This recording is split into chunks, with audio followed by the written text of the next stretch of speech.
1962ஆம் ஆண்டு வந்த பொங்கல் ரிலீஸ். சிவாஜி கணேசன், ஜெமினி, சாவித்ரி, சவுகார் ஜானகி ஆகியோரது கெரியரில் மிக முக்கியமானதொரு திரைப்படம் அப்படின்னே சொல்லணும். ஏவிஎம் புரொடக்ஷன்ஸ் தயாரிக்க பார்த்தால் பசி தீரும் திரைப்படம். பிள்ளைக்கு தந்தை ஒருவன், நம் எல்லோருக்கும் தந்தை இறைவன் அப்படின்ற பாடல்ல சிவாஜி அவர்கள் சிறுவன் கமலை தூக்கி வைத்து தூங்க வைக்கும் போதே தன் துயரம் சொல்லுகிற பாடலாக அமைந்து உருக்கி எடுத்தது ரசிகர்களை. அதே போல உள்ளம் என்பது ஆமை, அதில் உண்மை என்பது ஊமை, சொல்லில் வருவது பாதி, நெஞ்சில் தூங்கி கிடப்பது நீதி அப்படின்ற பாடல் கண்ணதாசன் அவர்களுடைய தத்துவ முத்துக்கள் கோர்த்து கொடுத்த பாடல். பார்த்தால் பசி தீரும் படத்துடைய கதை என்னன்னா, பாலுவும் வேலுவும் நண்பர்கள். 2 பேருமே பிரிட்டிஷ் இந்திய விமானப்படையில் பணியாற்றுகிறார்கள். அது 2ஆம் உலகப் போர் காலகட்டம். அப்போது அண்டை நாடுகளுடன் நடக்கும் யுத்தத்தில் வேலுவுக்கு பலத்த காயம் ஏற்படுகிறது. அவரை தூக்கி கொண்டு அசாம் அருகே உள்ள கிராமம் ஒன்றுக்கு வந்து ஒரு வீட்டில் அடைக்கலமாகிறார் பாலு. அங்கே மொழி தெரியாமல் போனாலும் அந்த வீட்டில் உள்ள இந்திரோமாவும் அவரின் அப்பாவும் அவங்களுக்கு உதவி பண்றாங்க. அப்போது இந்தோமா என்றும் இந்திரோமா என்றும் அழைக்கப்படுகிற அந்த பெண்ணுக்கும் வேலுவுக்கும் இடையே பூக்கிறது காதல். இந்த நிலையில் ஜப்பானிய வீரர்கள் அங்கே தேடிக்கொண்டு வருகிறார்கள். சிகிச்சையில் இருக்கும் தன் நண்பனை காப்பாற்றுவதற்காக வந்தவர்களை திசை திருப்பும் நோக்கத்தில் பாலு அவங்களுக்கு தெரிவது போல் ஓடுகிறார். காலில் சுடப்படுகிறார். அவரை கைது செய்து அழைத்து செல்கிறார்கள் ஜப்பானிய போலீசார். வேலுவுக்கும் இந்திரோமாவுக்கும் அவர்கள் வழக்கப்படி திருமணம் நடக்கிறது. தமிழை கொஞ்சம் கொஞ்சமாக சொல்லிக் கொடுக்கிறாரு. அப்போது பிரிட்டிஷ் இந்திய இராணுவத்தினர் வேலுவை தேடி வராங்க. அவரும் இப்போது செல்கிறேன், அதுக்கப்புறம் உன்னை அழைத்து செல்கிறேன் அப்படின்னு சொல்லிட்டு போறாரு. மாதங்கள் ஓடுகின்றன. வேலு திரும்பவும் வரல.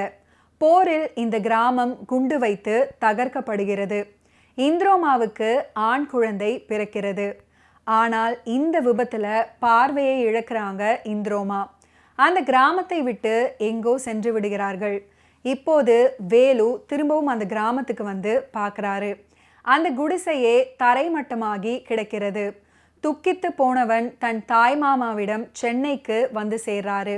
5-6 வருடங்களுக்கு பிறகு கோர்ட்டில் நிரபராதி அப்படின்னு விடுவிக்கப்படுறாரு பாலு. சென்னை செல்வதற்காக அகதி முகாமிற்கு வருபவர் அங்கே தமிழ் பேசுகிற சிறுவனை பார்க்கிறாரு. அப்போது உன் தாத்தா இறந்துட்டாங்கடா அப்படின்னு அந்த பையனுக்கு யாரோ செய்தி சொல்ல அந்த பையனுடன் பாலுவும் சென்று பார்க்கிறாரு. அங்கே பார்வையற்ற நிலையில இந்திரோமா. அவருடைய மகன்தான் அந்த சிறுவன்.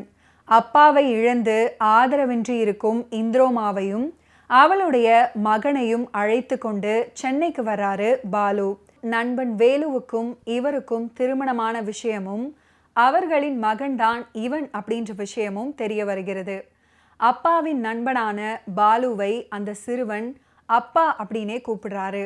பாலு கதாபாத்திரத்தில் சிவாஜி அவர்கள், வேலு கேரக்டரில் ஜெமினி கணேசன், இந்திரோமாவாக சாவித்ரி அவர்கள், அவருடைய மகனாக சிறுவன் கமலஹாசன். அங்கே தங்கவேலு வாடகைக்கு வீடு தர்றாரு. என் முதலாளிக்கு மிலிட்ரிக்காரங்கன்னா தனி மரியாதை உண்டு, அவங்க கிட்ட உங்களுக்கு வேலை கேட்டு பார்க்குறேன் அப்படின்னு சொல்கிறாரு தங்கவேலு. அதன்படி சிவாஜி அவர்களை தான் வேலை பார்க்கும் கம்பெனிக்கு கூட்டிகிட்டு போகிறாங்க. அந்த கம்பெனியின் முதலாளி வேறு யாரும் இல்லை, ஜெமினி கணேசன் தான். அவரை பார்த்து விட்ட சந்தோஷத்தில் சாவித்ரி அவர்கள்கிட்ட விவரம் சொல்லிவிட்டு ஜெமினி அவர்களுடைய வீட்டுக்கு போகிறாரு சிவாஜி. அங்கே தன் மனைவி சவுகார் ஜானகியையும் சவுகார் ஜானகியின் சகோதரி சரோஜா தேவியையும் அறிமுகப்படுத்தி வைக்கிறாரு. அதிர்ந்து போகிற சிவாஜி அவர்கள் ஜெமினி கணேசன் மீது கோபமாகிறார். நடிகர் திலகம் சிவாஜி கணேசனின் திரை கதாபாத்திரங்களுக்கும் கண்ணதாசனின் சொந்த வாழ்வு அனுபவங்களுக்கும் நிறையவே தொடர்பு இருப்பது போல் அவரது படத்தில் இடம்பெற்ற தத்துவ பாடல்கள் அமைஞ்சிருக்கும். அந்த பாடல்களுக்கான பின்னணி கண்ணதாசன் வாழ்வில் ஏதோ ஒரு சம்பவத்துடன் தொடர்புள்ளதாக இருக்கும். சிவாஜி கணேசன் அவர்கள் நடிக்க, கண்ணதாசன் அவர்கள் பாட்டெழுத, டி.எம். சௌந்தரராஜன் அவர்கள் பாட, எம்.எஸ். விஸ்வநாதனின் இசை அமைக்க வேண்டும். அதை இரவு நேரங்களில் கேட்க வேண்டும். இத்தனைக்கும் இந்த பாடல்களை எழுதும்போது கவிஞருடைய வயது 35 தான் அப்படின்றது மிகப்பெரிய ஆச்சரியமான ஒரு விஷயம். கண்ணதாசன் அவர்களுடைய தங்க வரிகளில் மின்னும் சில வைரங்கள். அந்த படம் தான் பார்த்தால் பசி தீரும். உள்ளம் என்பது ஆமை. கண்ணதாசனின் மகன் அண்ணாதுரை கண்ணதாசன் இந்த பாடலை பற்றி சொல்லியிருக்கிறாரு.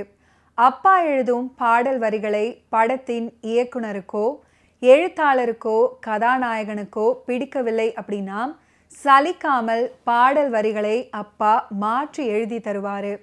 குறிப்பாக கதாநாயகன் யாரும் பாடல் வரிகள் தொடர்பாக கவலைப்பட மாட்டார்கள். ஆனால் எம்ஜிஆர் அவர்கள் மட்டும்தான் பாடல் வரிகளில் கவனம் செலுத்துவார். இந்த நிலையில் பார்த்தால் பசி தீரும் படத்தில் உள்ள பாடலின் ஒன்றின் பல்லவியை அந்த படத்தின் தயாரிப்பாளர் மாற்ற சொன்னார். சவுகார் ஜானகியின் தங்கையான சரோஜா தேவியை சிவாஜி அவர்கள் காதலிப்பார். ஆனால் சவுகார் ஜானகி சாவித்திரியை சிவாஜி கணேசனின் மனைவி அப்படின்னு தவறாக புரிந்து கொள்வாங்க. இதனால் அவர் சிவாஜி அவர்களை கண்டிப்பார். அப்போது ஒரு பாடல் வரும். உள்ளம் என்பது ஆமை, அதில் உண்மை என்பது ஊமை. சொல்லில் வருவது பாதி, நெஞ்சில் தூங்கி கிடப்பது நீதி அப்படின்ற பல்லவியை என் அப்பா எழுதினாரு. இந்த வரிகளில் உள்ள ஊமை மற்றும் ஆமை என்பது அபசகுணம் அப்படின்னு தயாரிப்பாளர் இந்த வரிகளை மாற்ற சொன்னாரு. ஆனால் அப்பா அதற்கு ஏற்றுக்கொள்ளவில்லை, பிடிவாதமாக இருந்தாரு. ஓகே வியூவர்ஸ், இன்னைக்கு நிகழ்ச்சியில் நடிகர் திலகம் சிவாஜி கணேசன் அவர்களுடைய ஃபிலிம் கெரியரில் நடந்த பல இன்ட்ரெஸ்டிங்கான விஷயங்களை நீங்கள் பார்த்து தெரிஞ்சிருப்பீங்க. மீண்டும் அடுத்தடுத்த எபிசோட்ஸில் சந்திப்போம். நன்றி, வணக்கம்.